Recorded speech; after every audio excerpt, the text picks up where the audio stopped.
How are you so passionate about South Africa? Aren't you one of the deserters? I love that question. So I wanted to be a doctor farmer. What do you think it means to be South African?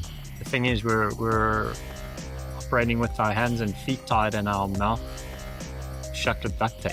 The difference between them and us is they don't have a them and us. Okay, well, what's in it for them? What are their interests in this negotiation? How can I make this about them? I always try do a few things. So the first thing is, On that note, what makes you angry?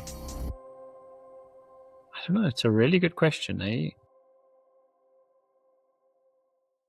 Hello, beautiful people. This is Pierre, and I am so happy to welcome you once again to Through the Fog, a podcast where I interview interesting people doing awesome work to figure out how they found their way through the proverbial fog. Today, my conversation is with Guy Ellis, one of the founders of the Lekker Network, which I'm also a part of. And Guy is such an interesting human being. He is a global entrepreneur, an investor, and a chairman that is super strong in strategy and turning challenges into opportunities. So he has held 60 plus board advisory and founder roles, which is insane. And then leading private equity backed companies and multi-billion-dollar deals. He has a new book coming out soon, which we talk about, called The Negotiation Code, which you have to read. And he is also an instructor of a 10-week course at Harvard's Technology and Entrepreneurship Center, where he teaches leaders to combine AI and emotional intelligence for transformative outcomes. And he is passionate about South Africa and South Africans, and it came up a couple of times in our conversation. You will love this. I want to encourage you to listen all the way to the end. And if you haven't followed the show yet, or you haven't liked and subscribed, then please do so now. It really does help. Thank you for being part of this. And here is my conversation with Guy. Good afternoon, or a good morning for you, Guy, actually. Morning. Just sort of post-school run or after-school run. So tell us a bit, where do you find yourself today, Guy? So physically South Florida, but we're bit of a rushed morning in the US, very different to a rushed morning in South Africa. But yeah, just great to be here and be with you, and excited to jump into this. Yeah, thanks, man. It's so awesome. We were just sharing, for those listening, we were sharing like little stories of of raising young kids, and both Guy's kids and my kids also are really close together. So in terms of age, and it's hard, like it's very freaking hard. And, all of that struggle. And in between that, trying to build a life and run businesses and all of the craziness, it's quite challenging. So tell me, Guy, what did you want to be when you were growing up? It's a great question. I love that question. So I wanted to be a doctor farmer. A doctor farmer? What is a doctor farmer? Hyphenated, right? And I wanted to be a doctor because I wanted to heal people, and I wanted to be a farmer because I wanted to feed people. Oh yeah, that's so cool. That's what I wanted to be. Yeah. So where did that come from? Like, why do you think young Guy wanted to do those two specific things? That's very specific. Yeah. I think it really boiled down to I've always loved helping people, and I've loved being outside, and I mean, my mom will still tell the story of how I turned her beautiful garden with strelitzias and hydrangeas and everything into a cabbage patch. So, I just tried to plant things in my parents' garden when I was like 3-4 years old, and I used to try give it out to people like on the streets, and I don't know, something just landed back then. I don't know exactly what it was, but I just wanted to help people, I suppose. I wanted to be a doctor farmer, and yeah, it just came from, spending time outside, planting the stuff in their garden, and just wanting to heal people. That's so awesome. I love that. Cabbages, right? I think it was carrots and maybe some tomatoes. I don't think they were cabbages. I call it a cabbage patch because I turned it upside down. Okay, But I love it. yeah, yeah. Oh, that's so cool. I was always in South Africa, as you may or may not know. So cabbage is often referred to as John 14 verse 1. So Johanna 14 verse 1, the verse in the Bible that says, "Do not be afraid." Um, and I've now forgotten the exact one. It's something like, "God will take care of you. Don't be afraid. God's got you." And then the local South Africans refer to the cabbage as like John 14 verse 1, because it's always there. Like no matter how bad it goes, you will always have you can always have cabbage. Do not be afraid. Do not be afraid. You can always eat cabbage. It's always there and it's nutritious and it'll help you. So tell me, Love it. from being Dr. Farmer, wanting to be a Dr. Farmer, what mission are you on today? So ultimately, I still just want to help people. That's that's still kind of like where I am, and I've got this this term that I use called expansion through connection. Yeah. So how do we all expand? Like another way to say it is just the rising tide raises all ships. Mm. So how do we connect with each other and through that connection expand, right? Whatever expansion means to you, right, or to the individual. What do you want to expand in? Do you want to expand your network? Do you want to expand with business opportunities? Do you want to expand with friends? Like what do you actually want to expand? And I believe that so much can be achieved through connection. And it's also that like 6 degrees of separation, I think, is more like 2 to 3 degrees of separation in today's world. Yeah. And yeah, that's ultimately my mission, is just helping people connect and do good and have fun while doing it, I suppose. That's all. That's also. I mean, you've connected me to some interesting people already. I'm actually, Tamara's going to be on the podcast after you. She's like going to be the next one, and Amazing. she's a tonic of note. So I'm so looking forward to that show, that recording. And it's, do you think, like, this is? I mean, you have a lot of experience with businesses and founders, right? For those listening. And this is something I've often gotten into arguments with people on, is, do you think there's something like the self-made man? Like when you look at the world and you see the big billionaires of the world, they all look like these lone rangers or self-made men. Do you think it's true? Absolutely not. Definitely not. Why? Defend yourself, Guy. No, because everyone needs. I think there's a lot of luck involved, firstly. And when you think about luck, what is luck, right? Luck comes in the form of an opportunity. And who creates opportunities, or who brings opportunities, or who opens the doors to opportunities? It's other people, right? So self-made, when I hear the term, I almost think like they didn't come from anything, right? So they didn't have money to begin with, and they created it themselves. And how did they create it? They didn't create it alone. They created it with the help of others, right? And others actually helped them, or gave them those opportunities, or opened those doors, or supported them, and you never know, like something really small could make a massive difference in someone's life. So I very rarely believe that someone made it themselves beginning to end.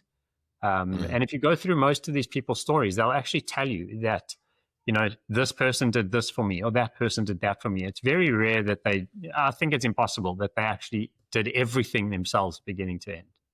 Yeah. No, I agree. That's why I always fight with people about it.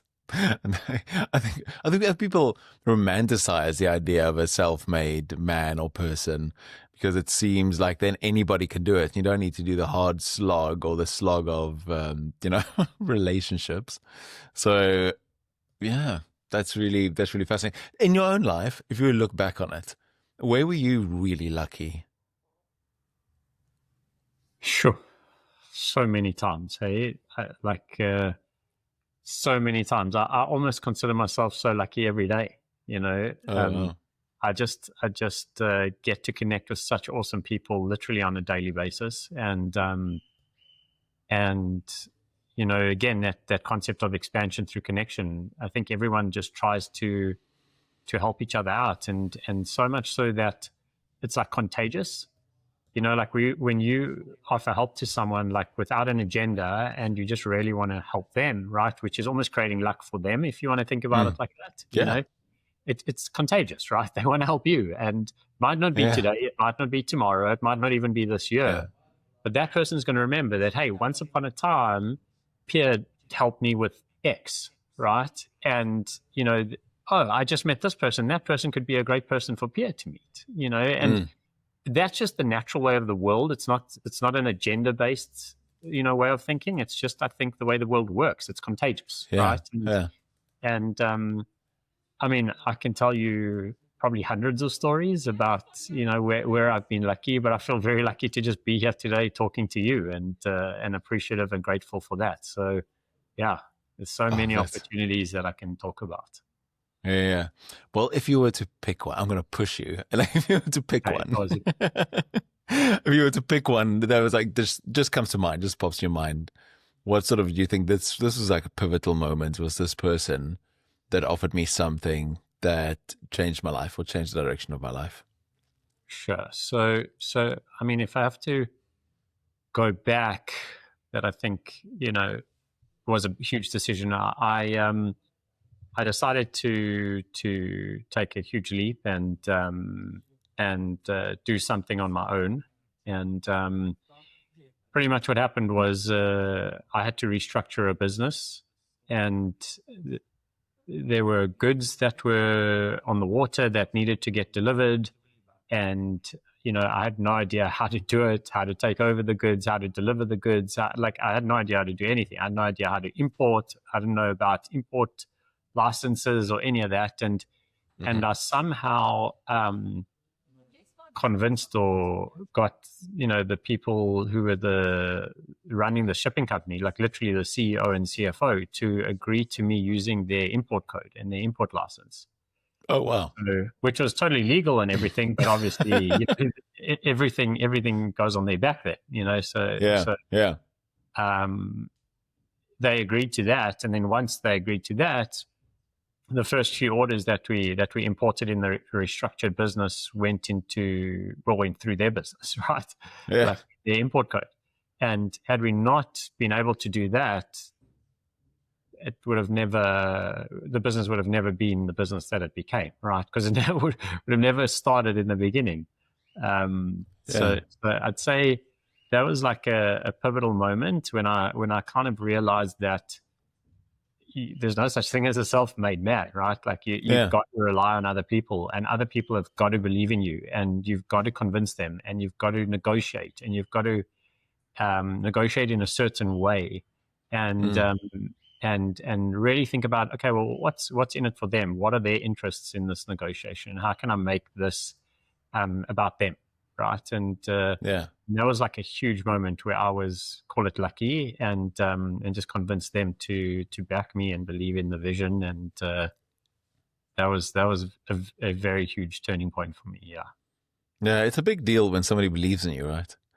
When you get backed, and somebody, even if you have nothing, or especially when you have nothing to give them in return, and somebody says, here's our import code, and like, we'll believe in you. Like, it makes a big deal. Like, that's a big deal for anybody, right? I love that. Huge. Yeah. Tell me about your role and part in the Lekker Network. So I'm, as many people know, like, I'm also part of the Lekker Network because I like helping people. It's also like, I often tell my wife, I've spent so much energy like helping other people that sometimes I'm like, I think I should maybe work on my own business. Like, I'm just doing this thing for so-and-so, and I'm just doing this thing for so-and-so. And then, because I just like it, I always think of leads and ways and things other businesses can, be more successful. And that's why I joined the Lekker Network, because I saw that like tagline, how can I help you? And I was like, that's cool. Let's do that. So what is your role? Share a little bit of the origin story and how you got involved and connected to that, and awesome. Why. Of course. So it's a great story, but just on your quickly on your point about, helping other people, I've been criticized a lot, that I spend too much time, exactly like your wife was saying, right? you spend too much, time helping these people, and it's I see it as an investment, right? And you never know what's going to come out of it. Again, you don't do it with an agenda, right? You just never know what's going to come out of it. And and that's like the special part. But I don't know any other way.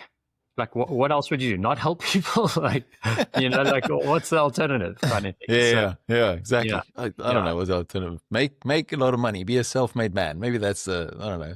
Screw everybody over. Good luck with that. Be selfish. Yeah, exactly. Yeah. But so the Lekker Network, really, what happened was Nick Latouf and I connected on LinkedIn like a long time ago, right? And he put out a post and he said, look, there's this South African in London and he's got this great business, and it happened to be a business that was in an industry that I was involved in. And he's looking to grow it, sell it, like something, right? So I said, look, I'm happy to have a chat with him and maybe I can add some value. And Nick put he and I in touch, and we ended up having a conversation. And I went back to Nick and told him, look, it's not for me, and I can't help him in any real way, but I'll keep my eyes and ears open. And Nick said to me, Guy, you won't believe it.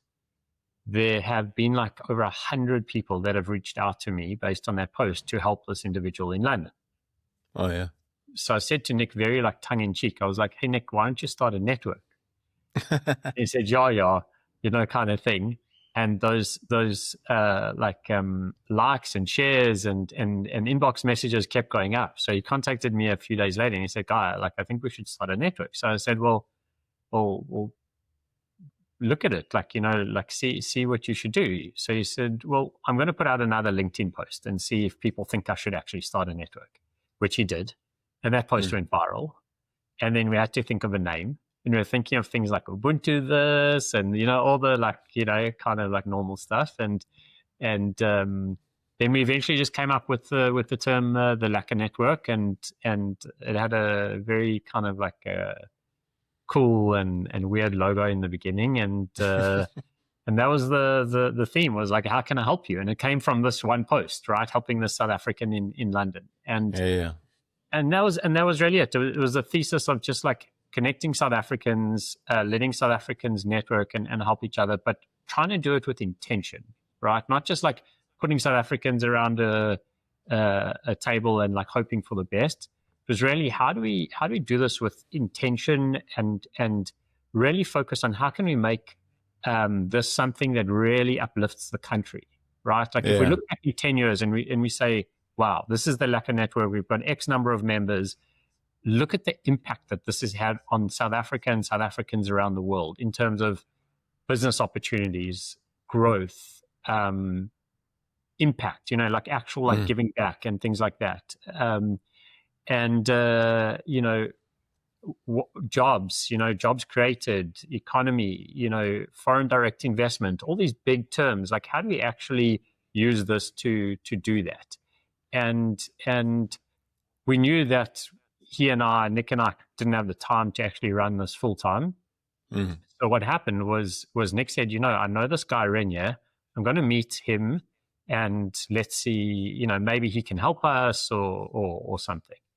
So I was in Mauritius at the time. Nick met Renier and Madeline, and they hit it off and they loved the idea and the concept, and they'd already seen it on LinkedIn a bit. And they said, okay, let's bring this to life. So 4 of us decided to be co-founders and start the Lekker Network. And we were very intentional about how we wanted to make it sustainable. We didn't want to just have another Facebook group, where it's like free and anyone can come and go as they please. We wanted to curate experiences, which I think you can see through like things like our power pods, which are going to turn into impact pods, our boost sessions, our micro meet sessions, and our concierge that just started. No one's done the concierge like this before, where you can literally reach out to them and say, hey, I'm traveling to London. I want dinner set up every night next week with a different South African, and they'll do that for you. Yeah, that's amazing. That's the story. And then we just spoke to 200 people and said, look, we're putting this group together for South Africans, and we want to make it intentional, and South Africans just let them connect, and really with the theme of how can I help you? And 200 people believed in the vision and signed up within a few weeks, and then launched in March, and we've just hit, I think, nearly 440 members. So it's amazing, and some of the stories that are coming out of it are like phenomenal. It's just amazing to see. So, I mean, I can ramble on forever, but very much like building the plane while you're flying, kind of thing. But that's it. The entrepreneurial way, isn't it? That's it. Like I was working with a business the other day, and they said, well, we have this saying in our business, we're building the plane as we're flying it. And I was like, dude, everybody has that saying. You're not special. Like that's such a like startup thing to say. So I just love it. It's so awesome. I want to take a short moment to tell you about The Quest. The Quest is a transformative experience of self-inquiry that I run along with my friend Simon in the mountains in Franschhoek. It basically consists of a retreat, at the center of which lies a solo, where you spend time alone in solitude on the mountain, out in the open with only the basic necessities, whilst fasting. That means only drinking water. The entire process is designed to help you work through questions that you have. Questions like, what am I supposed to do next? Why am I here? Why am I making this decision? Why do I need to leave this behind? What do I need to leave behind? Or what do I have to pick up to move forward? It's a process that really digs deep into your motivations and helps you chart a way forward. If you are interested in joining this process, we are running the next one in October, and it is a 4-day in total quest. So 2 days of preparation, 1 24-hour solo, and then a day of integration. And if you're interested in this, please go onto my website, thisispierre.co/quest, and fill in your details there. And I will invite you to a info session or have a meeting with you to discuss about why you want to go on this and whether or not this is a good fit for you. This has been one of the most transformative experiences of my life. I did my first one, a 12-day quest with a 4-day solo about 8 years ago, and have facilitated many, many, many since. And I'm always amazed about how much this process transforms a human being. I would love to have you become a part of that circle. If this resonates with you, please reach out via my website. That's really good. Well, for everybody out there, I know they were running Q&A sessions on the Lekker Network, and you should definitely check it out if you haven't yet, especially if you want to help people. If you go into it with a what can I get out of it mindset, it's not the place for you. If you want to go into it with how can I help, then that's pretty awesome. I've been loving it. And actually I have also used the concierge, although she couldn't find anybody, but I did try. I'm going to Nairobi tomorrow, so to do a talk. But and then she was like, "Oh, sorry, there's nobody in Nairobi tomorrow." So, but speaking of living internationally, so you live in Miami, Florida, right?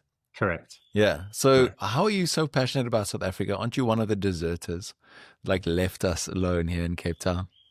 I love that question. So I'm fiercely patriotic, and I love South Africa, and I love South Africans. South Africa obviously has a lot of problems, right? No one's going to deny that South Africa has a lot of problems at this point in time. For me, it was really just a personal decision coming out of COVID.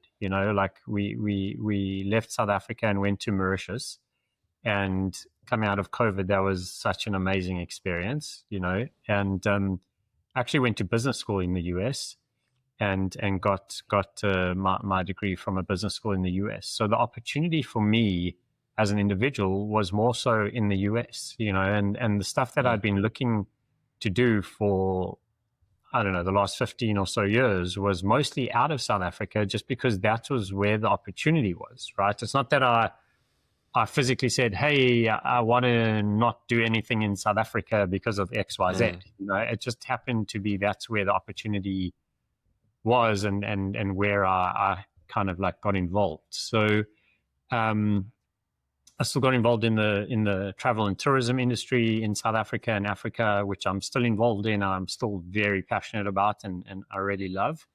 But I almost have this concept that, it's not that, oh, I've left or I'm staying, like that whole I'm staying thing. Like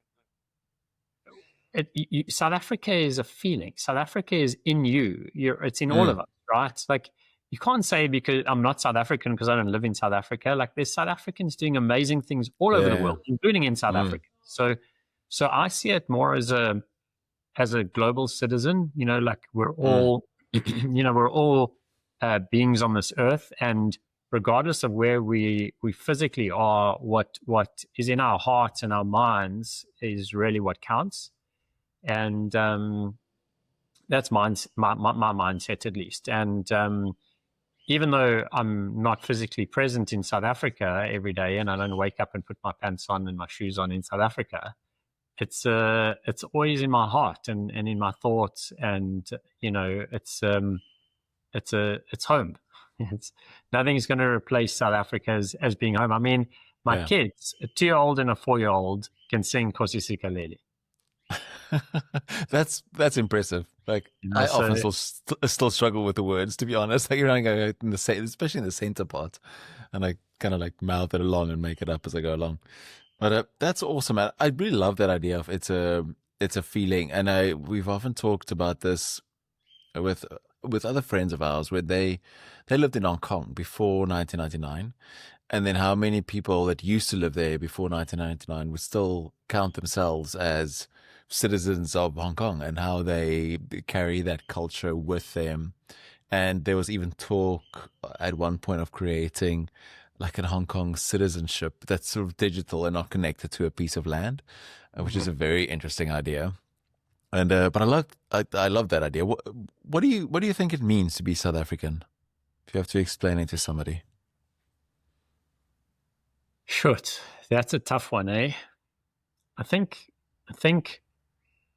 we all grow up with this shared, I don't want to use the word trauma, but the shared anxiety, right? Is probably a good term. And when you go through hardships with people, it forges like amazing bonds.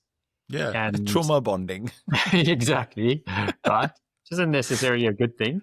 It's hardly ever a good. Well, no, well, maybe it is. I don't know. Yeah, but I think that's really it. I think that's what makes us nice people, in general, to begin with, and that's what gives us this whole how can I help you attitude, right? And it's not about us; it's about others, and we got to put up with a lot of hardships living in South Africa on a day-to-day basis, So, like, and you got to just make a plan. Like South Africans just know how to make a plan, and I think those shared the shared background and the shared experiences create this like unbelievable bond, and there's this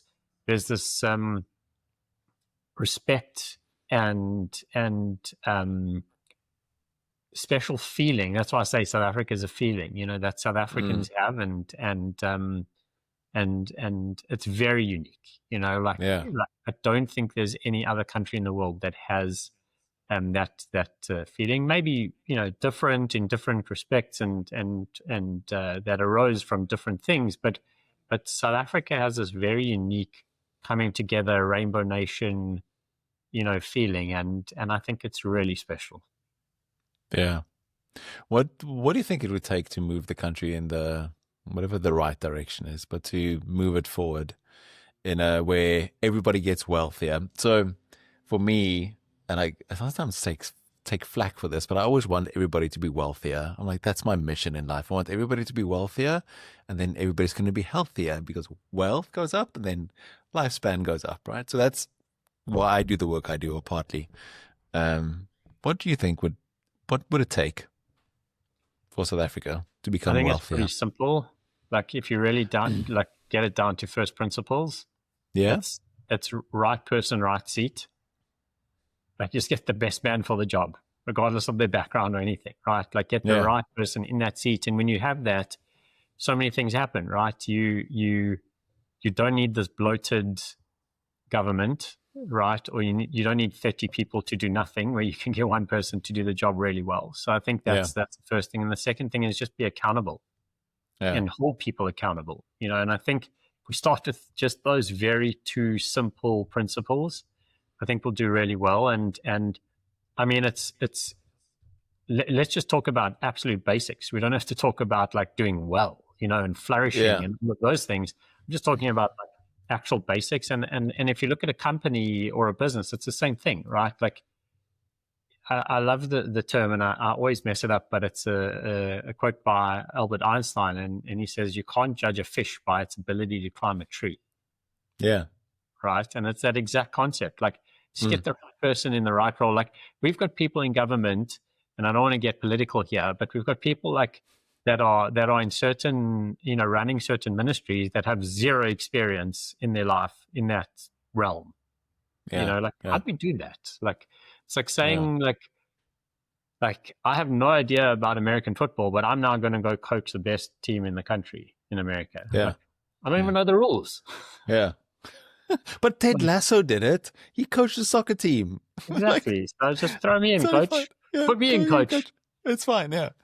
That's really, I mean, it's obviously there's it skirts an issue because, and I've often talked to friends about this, when you look at other countries that have managed to pull themselves up by their bootstraps, you know, whether it's or created radical growth within a relatively short period of time, like Singapore, South Korea, or there's like a couple of different examples. And one of the comments I heard the other day was that the person said that the difference between them and us is they don't have a them and us. Like in South Africa, what keeps on tripping us up, this was the other person's comment. I don't want to know what you think before I say what I think, but I think you know what I think. It's like that in trying to benefit one group, you're actually disadvantaging the whole. But then at the same time, you sit with a struggle, and a very real struggle in South Africa, of a group that was left behind and disadvantaged to a large extent. But then how do you navigate that? Because putting the right person in the right seat means it feels like you ignore all of that and say, we're just going to start with a clean slate. And then some would say, but there's no such thing as a clean slate. It's impossible to disregard the past. And other people would say, well, you know, for the greater good, you're going to have to suck it up. And then we're just going to, the rising tide lifts all boats. Thoughts, questions, insults, threats? So, I mean, there's so much to be spoken about, you know, about this, and it's almost the same concept as when you're in a business, right? And I see this so often with different businesses that you know, that I've been involved in over the last 15 plus years. Is the safety net is let's be everything to everyone, right? And what really works is actually knowing your niche and being really good at your niche. Yeah. So what is that one thing? Like, be known for that one thing, right? And it's the same almost concept that you were saying, that once you stop trying to do it for everyone, right? And you stop trying to actually like worry about the previously disadvantaged communities and things like that, and you just start worrying about like getting the right people in the right seats and just all rowing, you know, the boat towards the lighthouse together in the same direction. Like, it's amazing, but just amazing things happen. You create jobs, you know, like unemployment goes down, and wow, those people actually now, to your point, their wealth is growing, their health is growing, and they have access to services and resources and all of that because the tide is raising all ships, right? Yeah. But the way of thinking of, we need to keep going the way that we've done it for so long, or, you know, it will work eventually, we just got to keep pushing through. I mean, it's not working, right? And it's pretty obvious that it's not working. So we need to do something different. And at what point are we actually going to wake up and say, well, this isn't working? Like, we need to do something different. And I mean, if you look at like our rugby team, like the Springboks, I love using them as a comparison because it just works, right? And it's about right person in the right seat. And it's not about like, okay, well, you're the best person. You're the best eighth man we've got in South Africa. You're the eighth man. We're done. We never have to look at this again for the next 10 years. Doesn't work like that. It's literally week on week. If you look at Rassie's team last week, and he announced the new team earlier on in the week last week, people are like, what is he doing? Like, either this is going to like go straight into a wall, or like something is going to happen, but chances are this is going to all blow up, right? Like, it's not going to. Yeah. And look at what happened, right? Yeah. So the moment we start backing ourselves and get the right people in the right seats, we've got the talent, right? And if we actually start tapping into our talent globally and stop just putting ourselves into a box in South Africa, and we look at the actual South African talent around the world. I mean, the richest man in the world is South African. He went to Pretoria Boys High School. I mean, how much more can we say? You know, like when we start bringing these people in and all be on the same team, that's when, we can really create something special. But when we were trying to use novel ideas that haven't really worked anywhere in the world, and we're still trying to push through just because of the sake of pushing through, because we think it might somehow work in the future, at some point we just got to let go of the sunk cost fallacy. You know, like we've got this fallacy, right? That, we've put so much effort into it, we have to keep going because we've spent so much time and resources getting this across. No, just cut it and move on to the next thing that maybe will work. Yeah. And when we stop this and we actually get to the right place in time where we can say, okay, guys, that didn't work. Let's get the best people in the right seats and actually get something together that does work. I think that's when the magic will start, coming through in South Africa, and the turning point will be in South Africa. Yeah, I mean, I absolutely agree with you on that. Do you think the tide is changing? Do you think people are seeing that it's not working? Or do you think the South African government or big business is doubling down on the last 30 years of policies and going, we're going to keep going, it's going to work? I think big business has to just be on that train, because that's what the government is doing, right? So if they don't, they're going to lose out. So they have to, and that's what's perpetuating the problem, right? Is that big business is based on government policy. They have to adhere to government policy, and government policy is wrong. So that's the problem. And they're in a very unique position to actually change it, but for some reason they're not, right? And the other thing is, it's not as obvious as we think it is, right? There are a lot of factors that we're not necessarily aware of that are at play, right? And things that control and move, people's decisions and the government and things like that. So on the face of it, it seems quite simple. Like, let's just stop acting like it, let's just read the writing on the wall and change it, But there's a lot of people who want it to stay like this, right? Yeah, and I think that's the danger, and that's what people don't realize. There's a lot of people that want it to stay like this, and that's why it is getting dragged out, because when this is your gravy train, you don't want it to end. Yeah. Right. And when you're in power and control and it's your gravy train, you definitely don't want it to end. And that's the problem. So I think we've seen it for 15 plus years that it doesn't work, but it's still going. Yeah. It's still going. Yeah. So what can the average South African do? If you have a small business, what can you do? Or if somebody listening, because I believe that, I think many people believe in that you put the right person in the right job and not based on anything else. Sure. I think it starts with the basics, just voting. Actually just going out and voting, right? And we've seen that it's actually working. There is, votes are working. Our votes are actually working with the government of national unity and things like that. It's making a change. Is it as fast as we all want? Probably not. But it starts with just basics, like actually going out. Don't think that your voice doesn't count or your vote doesn't count, or you're just a drop in the ocean. Actually go out and vote, right? And vote for everything. Every opportunity to vote, actually go out and vote. It's a privilege to be a citizen of a country and to actually have the ability to vote. So actually going out and voting, I think, is step one. And step two is, don't think that your voice doesn't count.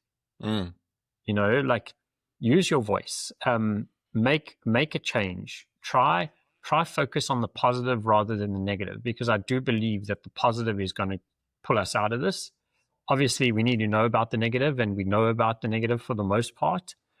But how can we create a platform that is so positive that people actually can't ignore it, right? And beyond that, your question earlier about like, how do you worry about the previously disadvantaged people, and how do they get, part of this and get in the same boat and row towards the lighthouse with us? And I think it will come through the positive stuff. So to your point, if you're a small business owner, just keep doing what you're doing. You're hiring people, you're creating jobs, you're stimulating the economy, so you're already doing a lot.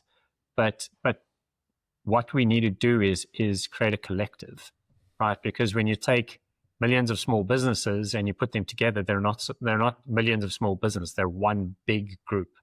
And I think that power, and then you have bargaining power, and you have the ability to make change and impact and things like that. And ultimately, I believe that the positivity and the view of the positive future is going to pull South Africa forward, rather than okay, guys, like there's nothing left to steal. Like, let's stop now. Let's stop now. It's empty. The gravy's finished. It's not going to be empty, right? People are still paying taxes. Companies are paying taxes. It's not going to be empty. Right. This can carry on. Not anytime soon. Can carry on for a while. Yeah. What gives you hope, Guy? Our people. Yeah. Like, just look at all people, different walks of life, the respect, love, the care, regardless of where they are in the world, but if you just look at interactions, like go for a walk on the streets, like in Cape Town, and see the way people like interact with each other, our language that is like a blend of like, all different languages and slangs and stuff. And it's just, it's special. We connect regardless of background, and we can have a conversation and share a braai and it's 100% our people. Yeah, that's fantastic. And as to your point earlier, our people are so talented. I have seen wherever I go in the world, like South Africans just like shoot the lights out. They are so good at what they do. And it's also because living so long without a safety net, you have to be really good. Like you don't have a choice. You have to like level up your game, right? Yeah. So I think it's one of the big things that if we create these very big safety nets all the time for people, that we actually rob them of their own ability to develop their own capital. And shouldn't be doing that. And that's what makes South Africans so awesome. And it's so true how South Africans just talk and greet each other in the street. And if you're walking around on the prom here or wherever, like in the sauna at the Virgin Active, everybody's chatting. Like it's not quiet. Yeah. Everybody's talking and opinionated and this and like arguing but this and that. And also I love taking the Gautrain and then people are talking. You sit next to somebody and they'll start talking to you. You don't get that in London or in New York on the subway or in Paris metro. People don't talk to each other. You'll probably get shot if you start talking to somebody else there. Like here, it's sort of expected. You're like, so what are you up to and where are you from?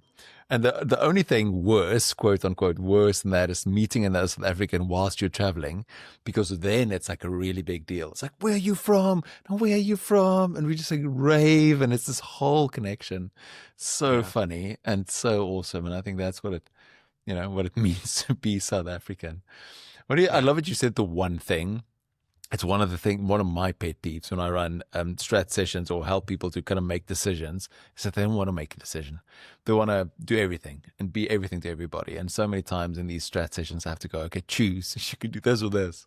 You can't do both, and you can't do both well. Like, pick one. And it's the CEOs and the excos and the boards that have the courage to pick one that actually do well, in my experience so far. So what do you think is South Africa's one thing? It's a great question, eh? You could have told me this question was coming up yesterday, Pierre. No, that's not how this works.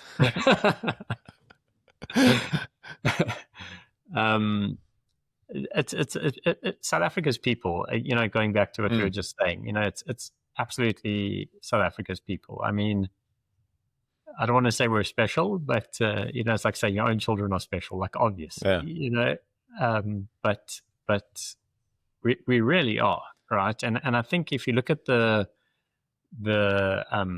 stats, if you want to look at that, right, like we are, we really do punch above our weight, all over the world. And the culture that we have, and just how we treat each other, we are tolerant, we're respectful, friendly, we're nice, and we need to start leaning into our people more. Yeah. And, we don't need to get dictated to, from our government, and we need to tell them what to do. We need to dictate to our government, right? And I think that's the power of South Africa, is really its people. And that's why I say South Africa is a feeling, because South Africa is in South Africans around the world, and you can't take that away from anyone, right? And it really upsets me when people say, "Oh, you've left South Africa, you're a traitor," like what you mentioned earlier, like it's a deserter. Yeah. It really upsets me, because South Africans are unique and have this connection. And if we really harness that connection, regardless of where we are in the world, I think we can really do amazing things together. The thing is, we're operating with our hands and feet tied and our mouth shut with duct tape. That's the problem at the moment. And the moment we're allowed to be free and come together and actually do amazing things together, I think the future is very bright when that time comes. We just have to figure out how we get from now to there and create that bridge. Yeah. Why are South Africans so self-deprecating? Sometimes. It's a good question. I think I don't know if it's self-deprecating. I think it's like humble, right? And I think it comes from just the environment, like when like for me, right? Like I lived in a great suburb in Joburg, and I came here, and I was just shocked. We had day zero in Cape Town a few years ago, right? Where Cape Town was right in the water. And that was like the whole country like suddenly became like super aware of like scarcity, water scarcity, and saving water, and every drop counts, and all of that, right? And I arrived here, and the sprinklers were on, and when I tell you, like, thousands of liters a minute kind of thing, and it's all over, and I just think to myself, like we come from this background of scarcity and desperation. We see it every day, and we have people that we work with that we see their backgrounds and all of that, and we're exposed to the hardships, but we're still kind, and we're still nice, and I think all of that really creates who we are as people in general, as South Africans. And it's very hard to replicate that, like the upbringing, the school system in South Africa, I think as well is unbelievable. I think more of obviously the private schools today, but I know I've got a lot of friends and uncles and aunts and cousins and just family friends that went to government schools, and yeah, I did. And, yeah. Wow. The school system in South Africa is amazing. Right? I think there's so much to be said for our school system. I mean, it doesn't really exist anywhere else around the world. I mean, maybe in certain areas, or certain countries or places, but it's very different, like maybe in New Zealand, maybe some of Australia, maybe in the UK, Switzerland, but it's a very unique upbringing. You get taught respect, discipline. Like you get detention if your top button's not done and your tie's not right up, and you've got a little mark at your blazer, or you haven't shaved properly when you get a bit older in high school, and it's just being aware of those things. Sir, ma'am, holding doors, standing up when others walk into the room. Like people aren't taught that, and we get that in our school system. And I think I think a lot of who we are as a people comes from that. Those are our second homes. When we're kids, we grow up with our teachers, with our friends, and school really shapes us. And then there's sport, South African sport in high school and stuff, which is also like, one of the most special, sporting grounds, or call it grassroots development countries in the world, for certain sports. So I think there's so much to be said about all these unique little green shoots that South Africa has, that ultimately creates the lawn of who we are as a people. Yeah. And then sometimes we're a little too, maybe to get back to our question, like we're humble in that way because we're taught respect and discipline. And sometimes that can sort of translate into not viewing ourselves, not backing ourselves properly, and maybe carrying a little shame because of our past. And I'm not supposed, because I remember I'm not supposed to be here. I'm not allowed to be here or anything like that. And I remember a while back, it was at a conference, and he said, "What is the definition of an expert in South Africa?" And the guy said, "An American." And I thought that's the funniest thing, because we always have this thing about, in Afrikaans, it is oorsee, it's from overseas. Like that's, it's special. Like it's like, that's the expert, though they know. And we should really back ourselves, like stop that and back ourselves and back each other and help each other and help each other to, cross borders. And that's what I enjoy so much about Lekker Network and all of that. Tell me, Guy, you sit on 50 boards. Is it still 50? No, it's nearly 60, and it's like over the so span it's more. Of like 15 plus years. So definitely not all at once. Not all at once. Oh, yeah, that's and better. It's broken down between like advisory positions, so like board advisor, CEO advisor, board positions, co-founder roles, where I kind of act as like a non-exec in a lot of those roles, or have, I should say. So it's been an amazing journey, just and it's not so formal. People think, oh, it's so formal, like people appoint you and this. Yeah, it's like, why do you want to be on a board? Like, it sounds so boring. The only thing you can think of is a school board or a church board. So tell us why boards? Like, why? I mean, I'm starting to get asked to sit on boards more often, and I'm actually starting my board training tomorrow. So it's an interesting journey, but that's a separate thing.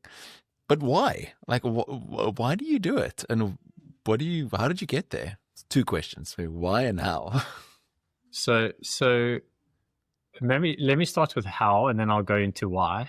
Or like why I continued it, right? So how, like, I had to be a director, like in the beginning, there was no one else to do it, and I didn't have anyone else. So that was really it, right? It was me. Yeah. So, and then I had to convince other people to join the board, right? So that was like how I actually got involved in it, and just starting businesses and trying to help people, right? That's how I got like advisor positions, is just helping people, and then they'd ask me for another call or another meeting or whatever, and that's kind of like how things happen, because they saw value.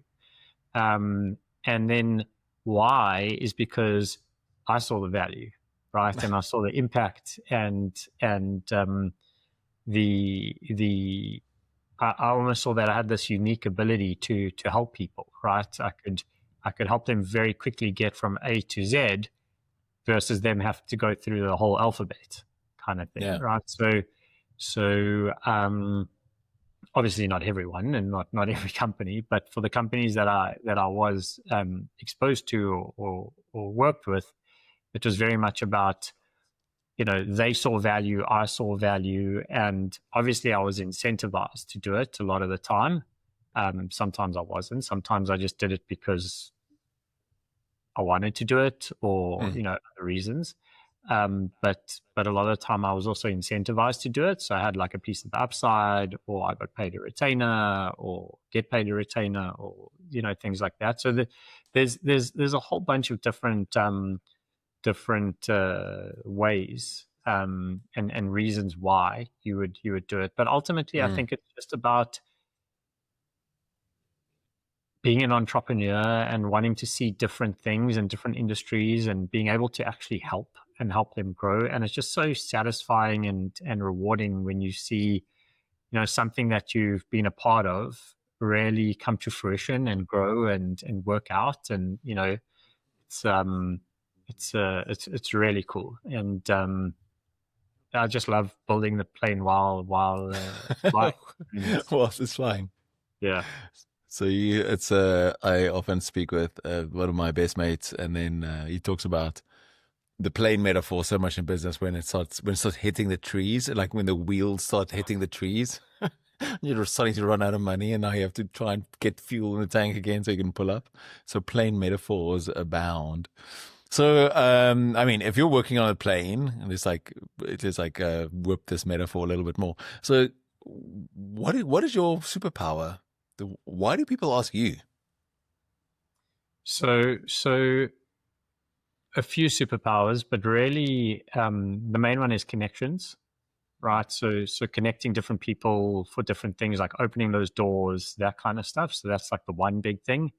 And the other thing is, like just strategy and, what do we do? How do we do it? What's the best next steps? What makes the most sense? We're stuck with a certain problem. How do we get around it? A lot of that. But obviously what I find also is that you can take the horse to water, but you can't make the horse drink, so I see that a lot. And you can give people direction and options and stuff, but they ultimately have to do the work and make the decisions and make things happen. Right. Obviously when I was in the position of doing it all, and it was just me, right? I made the decisions. I decided on the strategy. I, decided who, when, what, and I just did it all myself. Yeah. Things moved super fast and things worked out, right? For the most part. But when for the most part. Yeah, for the most part. But when you're working with partners or other board members or entrepreneurs or CEOs, etc., like ultimately it's them. It's their decision. It's their actions that are going to make this successful or not successful, right? And you can say certain things and show them certain things, but ultimately they have to do it. But also what happens, I find a lot, is that they hold back. They have a lot of fears and anxieties that stop them from doing things, or almost put the reins on you, and that's like an issue that I see a lot. But it's just ultimately it's really about just connecting people, right? Opening doors, putting the right people together, the right pieces of the puzzle together, and then letting the magic happen, so to speak. But ultimately, from a board perspective, people have to, or advisory perspective, people actually have to take the action and do it. And if you move too slowly, or you have anxieties, or you don't want to take the gap, or so many different reasons, like ultimately, in my role, you can't force things, right? People actually have to do it. Yeah. Do you find that frustrating? Or have you accepted? It's still frustrating because I see like the potential, like, in ideas, in businesses, in people, in industries, in opportunities. I see it all the time, and can't make people do things. And I mean, I said it to my wife. She asked me to help someone with something, and I was helping them, and like just didn't take my advice at all, right? And this is what they're actually asking me. And I said, well, why did they ask for advice? Like they're not going to take it. Like, why ask? And I think that happens a lot. But no judgment. It's just each to their own.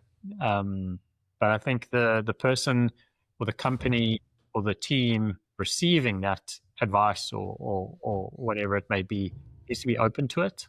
Yeah. And it's not what I found also, it's not what you say, it's how you say it. That counts, in that position. So you almost need to, I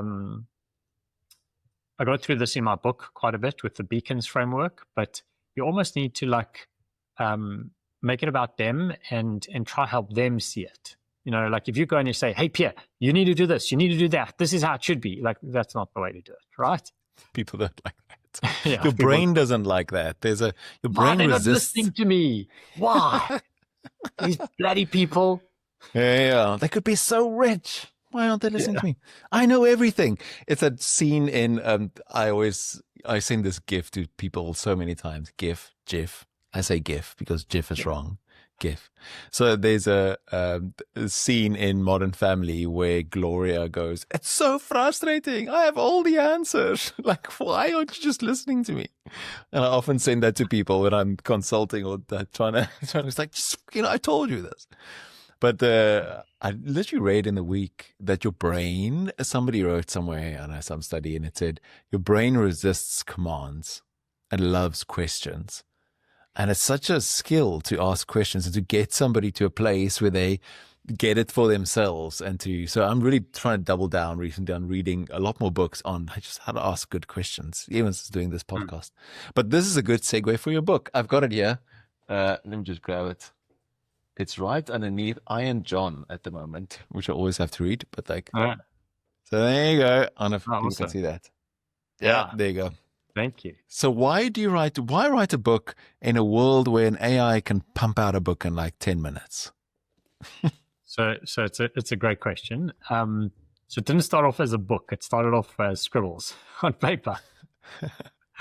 So what would happen is I'd help people prepare for negotiations, or I would prepare for my own. I mean, I've always done it, right? I'd plan and prepare for my own negotiations, but I'd help people prepare more recently for negotiations, and they'd look at my scribbles and they'd ask if they can like keep my paper, or if they can take pictures of my paper or whatever, and they just started coming up that, hey Guy, you should write a book. Yeah. And these are people that are like really respected and thought like, yeah, no, they just, in the beginning you think, oh, they're just saying that, they're just trying to be nice because I've just helped them. And it came up like over and over again, and like through independent people, like they weren't talking to each other kind of thing. And I just started like through drawing these things and seeing, different things and learning from like amazing professors and stuff. I kind of combined a whole bunch of different things together and used it. It's what I did like at university. It's kind of like always been my way, is like take the textbooks, take the professors, take the notes that they give you, take everything and kind of like create like a executive summary, right? If you learn that executive summary and you practice, like you'll get 90%. Maybe not 100, you get 90, right? Or like 95, right? Kind of thing. And good enough. And that's kind of like the way that I've always operated. Like people wanted my notes when I was in university and stuff. So I was quite good at like summarizing complex things into pretty like learnable, formats. And that's pretty much what I did planning for negotiation. But I didn't think about it as negotiations. I just thought about it, okay, there's this business problem or this conversation or this whatever happening, and let's plan and prepare how we're going to like get through this and bring all the people around the table. And then it ended up all being within the theme of, not all, but a lot of it being within the theme of negotiations, right? A lot of people told me that I should write a book, and then just started like keeping these scraps and putting them together and using my my methodologies, if you want to call it that. And then just started like writing, and 3 pages became 10 pages, which became 15 pages, and just carried on going, and eventually you have a book. Awesome. Yeah. It's called The Negotiation Code. I don't think I said that out loud. I just showed the image. Negotiation Code. So I've got the special edition uncorrected copy. I love that. That's so freaking awesome. And definitely not written by AI. The uncorrected copy for the Lekker Network. So give us the exec summary of the exec summary. What is like 3 big takeaways that somebody would like change somebody's life if they read this or something like that? Sure. I think firstly, just like people's skills, like it's so obvious, but we don't do it for the most part, and being present in the moment and actually focusing on that is huge. But then there's other things like the negotiation grid, right? When you start seeing the grid in your negotiations every day, right, and you can start almost like picturing what items fall into what buckets. So, for example, like neutral ground is where the item that you're discussing is not important to you and it's not important to the other side, so it's neutral. Oh yeah. Right. Cool. And then the fracture zone, as I call it, is where there's something that's really important to you and really important to the other side. But then concession opportunities where you can like give something to the other side are things that are maybe important to the other side, but less important to you. So it's easier for you to give. Right. And gain points on the other side are things that are basically very important to you, but you've estimated that are quite easy for the other side to give. Okay. So that's cool. I like that. Yeah. So if you've visually seen the negotiation grid, right, and you go into negotiations and you can put all of your deal points in certain quadrants, one of these, 4 quadrants, it's very easy for you to think, okay, how do I go about this? And then the Uno matrix, which is basically a matrix of what do you lead with and how do you create like package options or different options of how you go into a negotiation. So you're not just saying, hey, Pierre, here's my offer, take it or leave it, right? You're going in and you're saying, hey, Pierre, like I've got these 3 options.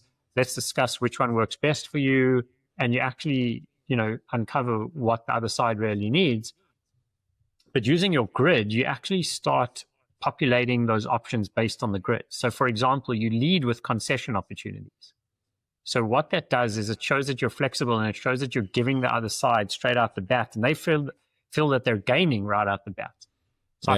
Psychologically, they think, oh, wow, this is like, okay, this person's like giving me stuff, this is good for me, right? And it gets them to engage and want to move, further through those options.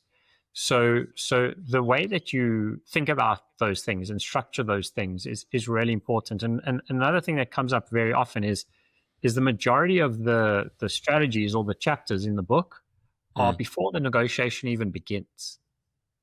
Right, it's like right at the beginning, right? Before you're even actually at the table having that negotiation. And I think a lot of people don't realize that there's so much power to that. Yeah. They just arrive, at the negotiation and think, oh, I'm going to do this and I'm going to do that. Or, this is what I want out of this. Whereas if you started doing a lot of it beforehand, it would get you quite far. Yeah. So what would you define as a negotiation? Because the thing that comes into my mind is like selling a business, but I'm sure there's other types of negotiation. So how do you define a negotiation in the book? So negotiations are basically, I put a whole like my actual definition, my personal definition in the book, but really like how you know whether it's a negotiation or not is whether you have, again, like a willing buyer and a willing seller, right? Like, a lot of people mistake negotiations when they have some or a party that is not a willing buyer or willing seller, right? And yes, there's maybe the school of thought that yes, you can get them to the point where they are, right, through using like persuasion techniques and negotiation techniques, but sometimes like in call it the business world, right? Like if someone's gone and like breached a contract, right? And now it gets into almost like, well, how do we recover from this, right? Now it's not really a negotiation. It's call it like a more of a mediation, right? Like how do I mediate this? How do I solve this problem? How do I sort this out, right? But if the other side still doesn't want to sort it out, right? And let's say they're in the wrong. They're the party in breach in the contract, right? Like you can go until you're blue in the face. Say, guys, please, let's sort this out. Let's please mediate. Let's please make this right. Like, let's come up with a solution that's viable for everyone. They still ignore you. Like, what do you? This isn't a negotiation. Like, what do you do then, right? Yeah. So ultimately, you've got to want 2 parties that want an outcome that is favorable, right? Or an outcome that is at least livable. Right. And if you don't have those 2 parties, then it's not necessarily a negotiation, right? I think it goes into a different realm. And, at least the way that I think about negotiation is well, how can we create the how can we get the tide to raise all ships? That's how I see negotiation, right? Is how do we make the pie bigger? It's not that, okay, Pierre, I'm taking more of the pie, so you're getting a smaller piece of the pie. It's like, how can we create a bigger pie? Yeah. Right. Yeah. And that's the way that I think about it. Yeah. Well, I love that. I love making more cake. It's I think Everyone something loves cake. I know, right? We are underestimated and we think we have to keep on stealing each other's cake and we can just make more cake. I think that's a really important thing we miss so often. Yeah. What has been really, really difficult for you, but really good?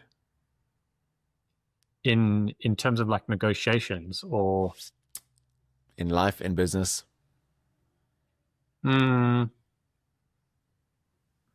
Or negotiations. It's actually a good one as well.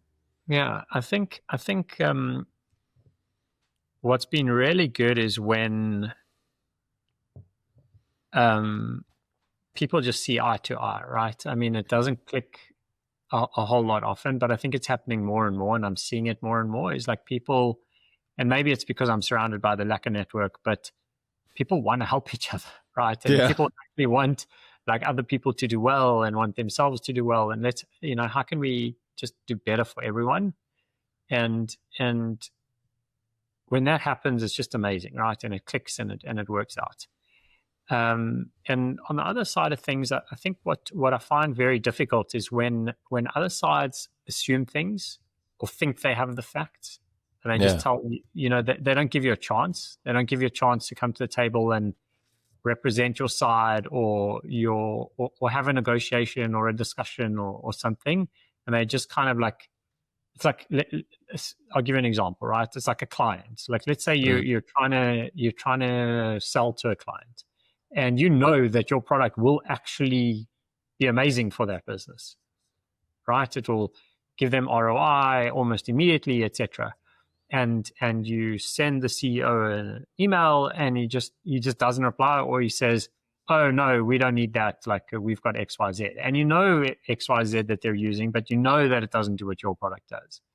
So it's like, that's what's frustrating. And when people assume or just think they have all the answers and they're not willing to like actually have a conversation. And I think a lot of collaboration opportunities are lost like that, just refusing that conversation.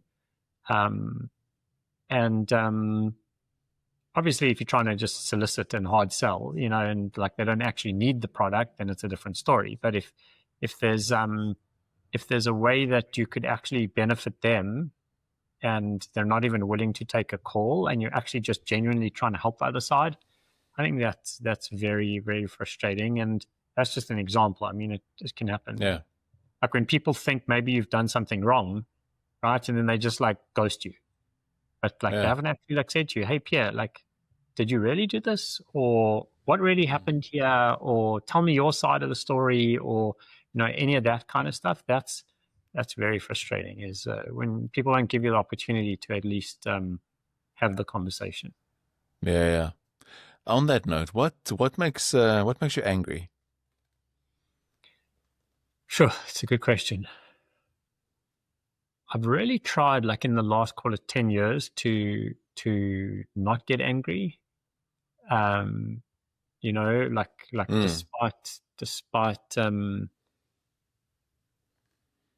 still being in situations that could or would have made me angry before. I don't know. It's a really good question, eh? Even a righteous anger. Yeah, no, I'm trying to think of a good example. I think when people criticize the things that are not criticize, but because criticize I think can be very like constructive. Like criticism can be constructive, but when people refuse to actually see the other side, and I know that they're wrong, or they're just like they switch off to the other side, but then they criticize it. Right. Yeah. So they're not willing to engage or have a conversation or learn or anything. They just and they're actually causing harm by doing or saying what they're doing, or saying what they're saying, doing what they're doing or saying what they're saying. I think that definitely does make me angry. but I'd like to think that I try to remain calm while I get angry. Yeah. And I get angry when my kids fight with each other and the one hurts the other one, Yeah. but I think that's a good lesson in remaining calm. Yeah. Despite like two screaming children, but it's I think that's really it. When people, I think what really like makes me angry is when people just refuse to engage with the other side and then try to do harm through certain things. Yeah.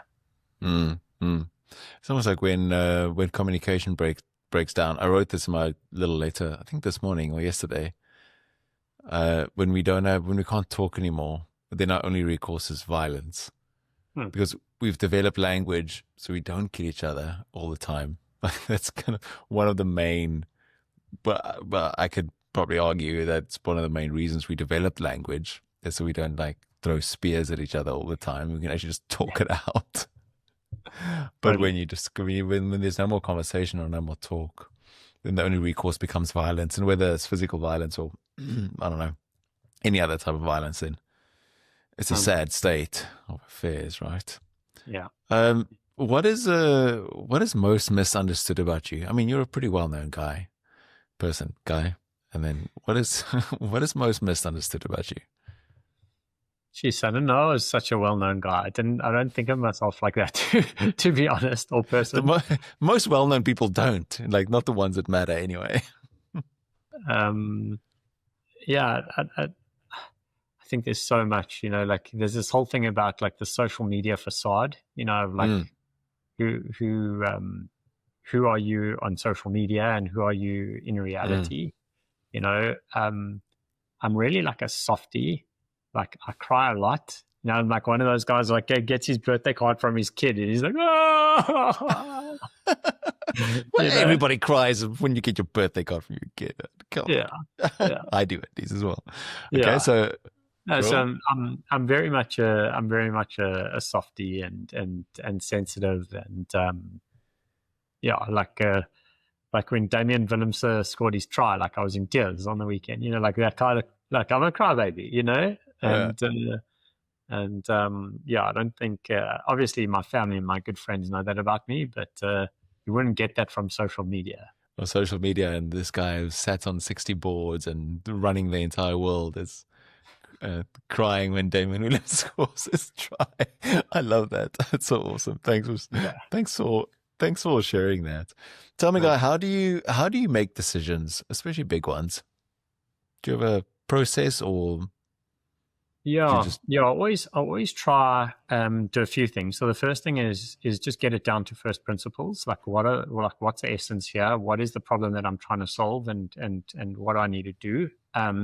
So that's the first step. The second step is trusting my gut. Very often. Oh yeah. And I think all of us know the answer to like most things, right? Yeah, and very true. Very often we convince ourselves otherwise. And I think it's very difficult to actually tune into that gut feeling and really just go with it, like trust it, like from the get-go. And then other people, right? Like bring the best people that I can possibly find that are knowledgeable in that space and get advice from them. And I think if you do those things really well, you're definitely not going to get it right 100% of the time, but hopefully you'll be quite close. Yeah, gut. I love gut. Like it's really great, and obviously other people. Those are good. Those are some good principles. Like I often tell the story of a friend of mine who I now lead the quests with, and he was the CEO of a large retailer in South Africa for like a second. He was being groomed, and 6 months into the process, he said, "Sorry, I'm not sacrificing my life on this altar. I'm out," and he resigned. And then was obviously hated for it by the entire organization because he was the golden boy. But he would always say, your intuition is always right. And if it wasn't right, it wasn't your intuition. And I was like, well, that's a little bit of a self-fulfilling prophecy, but I get and for somebody of his sort of stature and experience to say that and rate it that highly has always been meant a lot to me. And often in strat sessions, I would sit and tell, like, put away the data just for a second. Like, we're not looking at that. What does your gut say? You know that you know that you know that this is the right thing to do. This is the decision to make. And then you obviously consult and we talk and conversations, but so often gut feels are the right ones. It's difficult to trust your gut sometimes. How do you know, how do you know you're not deceiving yourself? It's a good question. So when I say gut, like you would need, I would need at least to look at the data itself. And when I look at the data, like that would guide my gut decision or my gut feeling, right? And then in that moment, just following your gut, like just knowing, like, right? We all know, right? And we all know when we're deceiving ourselves. It's not like, you don't have to, well, how do you know? No, you know, and it's just about like being honest with yourself in that moment and just saying, okay, well, no, this is right or this is wrong. And trying to put the external factors aside for a moment, because very often these external factors drive our reasoning to deceive ourselves in that moment away from what our gut says. So trying to like silence those external factors and say, is this actually right or is this actually wrong? Like, how does this feel to me? And then just going with that. Yeah, it's very important. I think that's why it's very important to, sounds weird. I can't remember who I heard this from.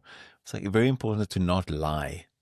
Like that kind of very basic moral rule or guide or commandment, if you will. It's like, don't lie, don't tell lies. And then the person said, the reason you shouldn't lie, why that's such a big deal, is because eventually you're going to have to make a decision inside, and then you're going to lie to yourself and you're not going to know it. So you better be telling the truth, like operating from your gut. And when I heard that, the first I was like, yo, that's very, very harsh and very, very true. Like if you lie all the time, then when it comes to yourself and your own decisions, you're probably going to lie to yourself as well. It's quite a... There's a concept that I learned in business school. It's called the slippery slope. And I think it was, what was it in? I think it might have been in ethics, like in class on ethics. And it's about the slippery slope. I don't know if you've heard about the concept. No, tell me more. But it's all these bad things, like call it lying, right? Lying to yourself. Let's use the same example, right? It all starts with with one small, tiny, and you justify that tiny little one, right? And when you ignore that that's wrong in the moment, it becomes a slippery slope. So it almost snowballs, right? So like one becomes two, and it just gets easier to do every time, and it gets much harder to go back to the kind of state where this is me, who I am. This is me being honest with myself. This is what my gut says, and I'm going to actually follow my gut in this moment, right? So it's very important in that moment to pause and reflect and say, well, what is my gut actually telling me, and can I just hold this and pause and be present with it at this point in time, and follow what my gut is actually telling me? Because what happens is when people say, oh, you're not true to yourself, or you've lost your way, or all of that kind of stuff, it's because maybe what you did is when your gut told you X, you went with Y. And then the next time it wasn't as a difficult decision. You just went with Y. And then the next time what happened, you went with Y again, and now you just go with Y. So what happens is you're actually not yourself anymore. You're someone else. Yeah. Right. So how do you get back to your essence? And I think we all can, because I think even though we keep going with Y, and we're all guilty of this, right? Even though we keep going with Y, we still know that X is still X, right? And we need to kind of like, if we pause in the moment and we go back, we can get back to X. And then we just have to be present and say, okay, well, I'm going to go with X now and not with Y. And that takes courage. It's like courage to admit that you were wrong. Yeah, that's very big. Thanks for sharing that. Sure. Tell me, Guy, what are you reading right now? Pierre, I wish I had time to read like I want to read. Are you want to? It's like, are you reading little notes or tweets? I read like... a lot of emails. Yeah, a lot of emails. It's well, you want to be on 60 boards, so then you have to read like emails. But no, it's all like what's relevant, like in the day and the week and stuff, you know. So would I like to read more books? Yes. I mean, I've got Russie's book, you know, Russie. It's actually called Russie. So like I've been meaning to finish that book for like months, and I haven't yet. But that's what I'm actually reading, like for, you know, on the face of it, like just to directly answer your question. But yeah, I mean, there's so much information, you know. We're in the age of information, from WhatsApps to LinkedIn to emails to ChatGPT, you know, learning through ChatGPT, and other like large language models and stuff. It's just a lot. We're at like we're in this information age where anything is right at our fingertips, and what's really important is to know what's fact and what's not, you know, and try to separate those. And there's a lot to read today, and I find myself struggling with that. Like, you know, just getting through WhatsApps or emails is like a proper task. It is a proper task, yeah. Especially with the Lekker Network WhatsApp groups, those are like hectic. They become so noisy. Yeah. I think I'm on like 5 or 6 different networking organizations now, and they all have WhatsApp groups and stuff. And I can't keep up. Yeah, super noisy. How do you discern what's true or not in the age of AI? I think there's a lot that I kind of like have a BS radar for, you know. And if there's something that I'm unsure of, I like double checking, and it's so easy to double check, you know, today. I mean, we've got Google, we've got ChatGPT, etc. It's very easy to check. But I think just having that like questioning mindset is important. And going back to what we were discussing earlier, like asking the right questions. You know, and you said you were learning about good questions to ask and trying to read books about like how to ask better questions and things like that. And I think that's really what it comes down to, is just questioning certain things and being curious. Yeah. No, very true. I think that's what we try and teach our kids. And there's so much going around, it's insane, and then so much just trash. I'm reminded of when the printing press came out, and I've forgotten the guy's name. There was one of the critics of the printing press, and he said that this thing shouldn't exist because the streets are going to be, the sewers are going to be clogged with paper and all the ink from all the trash that people are going to print. And he was right. Like, he was right, definitely right. And now we have AI, and I was like, I wonder what he would say today. So, like, double-edged sword.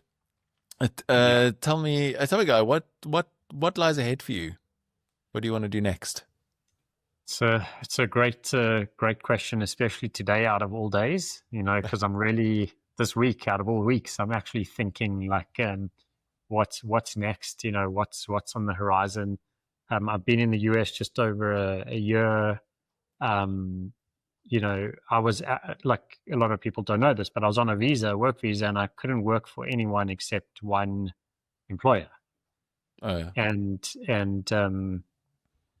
you know, having to navigate that kind of like visa landscape and everything has been super tough. And, you know, I'm getting to the point now where the light is almost at the end of the tunnel with the green card and everything. You know, I can see the light at the end of the tunnel. So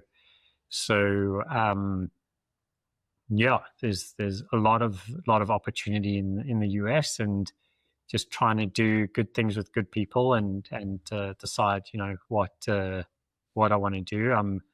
I'm very involved in a company, Trigger, in the US, you know, and that's where my visa's been, you know, for the past few months. So it's been full time with Trigger. Yeah, I don't know what the future holds. It's a good question. Ultimately, just spending time with good people, you know, trying to meet a lot of people, see where I can add value. And I don't know if we spoke about or when we previously met about my definition of value, at least. Oh, no, we did. I can't believe we did. But yeah, tell us again.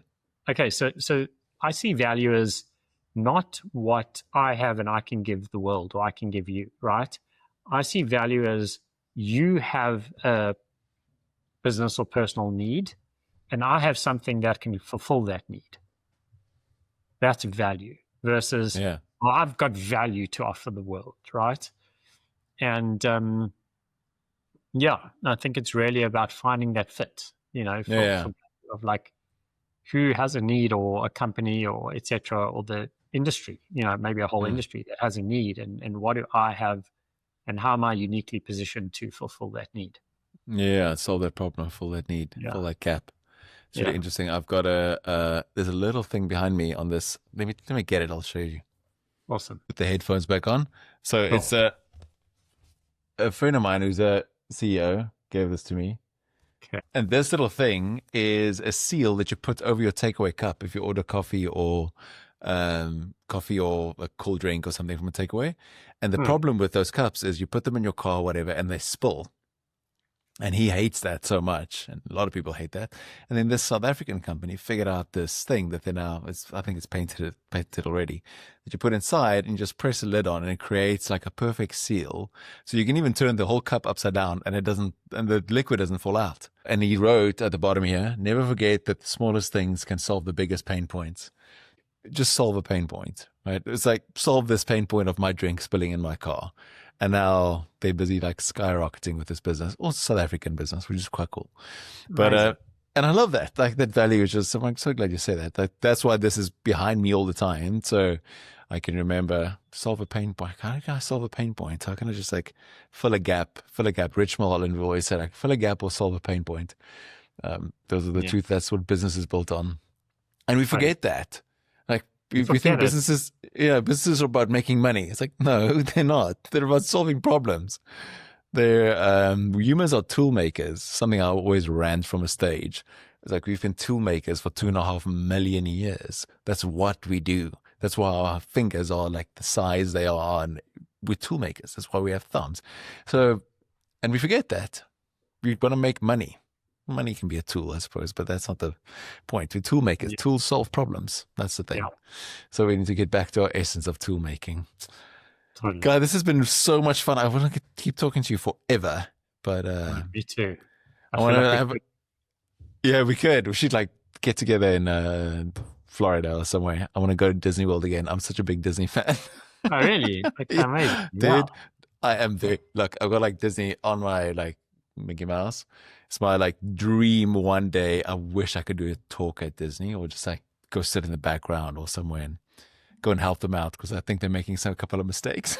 It's like, I'm such a big fan. I'm very passionate about it. It's like, I think you're going in the wrong direction. I think you need to make some good decisions. But so yeah, I could talk to you forever. Like, this has been so much fun. Just a couple of like popcorn questions. Is there one book that changed your life that you actually have read? Yeah. Way in the past. Sure. There's a few. The Alchemist by Paulo Coelho. Oh, classic. Yeah, I love that. Yeah, I read that a few times. Loved that book. Yeah, I'll go with that one. That's an awesome one. And what advice do you, your kids are still very young, but what advice do you give them already, or do you want to give them all the time?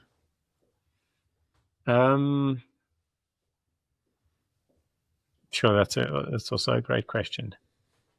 I suppose like from a personal perspective, life goes by like so quickly, and being present in the moment, and just being a good person is super important, like on a day-to-day basis.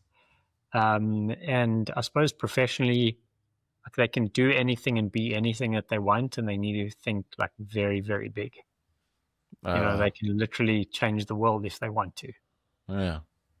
It's amazing. I love that. Quote to live by.